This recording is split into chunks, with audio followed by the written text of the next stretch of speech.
I'm Patty Kasper, and I want to share some ideas with you today about choosing a Central IRB.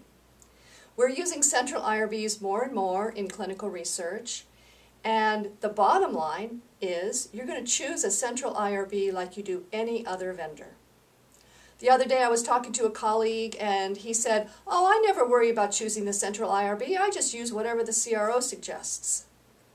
I said, well, that probably isn't in your best interest.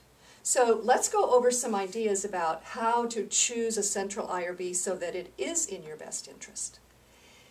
You choose an IRB exactly like you would any other vendor.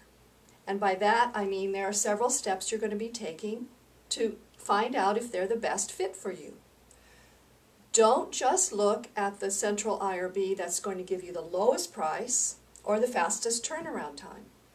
That is probably not in your best interest, or it may not be in your best interest. So if they have a very low price, that's okay, but then look further.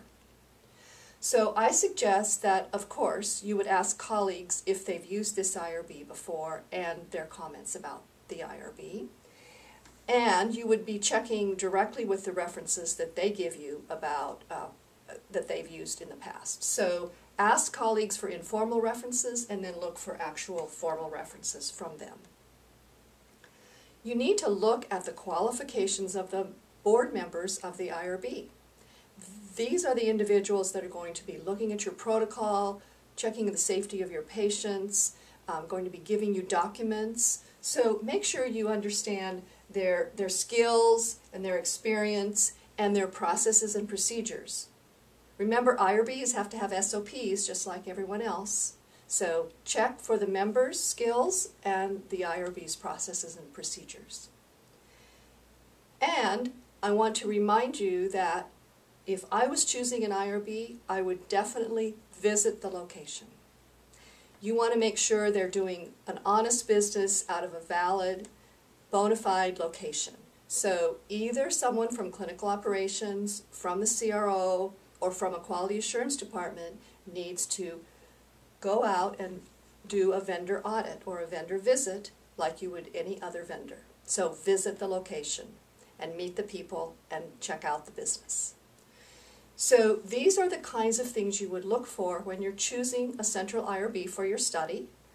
Make sure that you look for price and speed and also references. Make sure you look at skills and procedures, and make sure you look at the location itself. And for a fascinating article about an FDA sting operation that brought down Coast IRB and closed their doors, I have a very interesting paper about that on my website. You might be interested. Check out my website at pkasperassociates.com. Thank you.